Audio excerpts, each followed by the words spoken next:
అమరావతి పర్యటన ముగించుకుని సూర్యాపేట చేరుకున్న కేసీఆర్ గొల్లబజార్లో 2 పడక గదుల ఇళ్ల నిర్మాణానికి శంకుస్థాపన చేశారు. అనంతరం జరుగుతున్న కార్యక్రమంలో మాట్లాడుతున్నారు. ప్రత్యక్ష ప్రసారం ద్వారా చూద్దాం. నా కోసం ప్రజలు ఎదురు చూస్తా ఉన్నారు. మీరు వచ్చేదాకా మేము శమీ పూజ చేయం అంటే జంబి పూజ చేయమని చెప్పి వాళ్ళు నన్ను పట్టుబట్టి ఉన్నారు. కాబట్టి నేను ఇప్పుడు హెలికాప్టర్లో పోయి చేరుకోవాలి.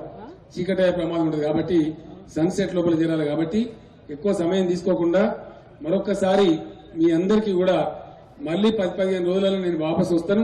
డే అంతా కూడా ఇక్కడనే ఉంటాను. టౌన్ అంతా తిరిగి చూస్తా అని చెప్పి మనవి చేస్తూ మరొకసారి మీకు విజయదశమి శుభాకాంక్షలు తెలియజేస్తూ నేను సెలవు తీసుకుంటా ఉన్నాను. జై తెలంగాణ.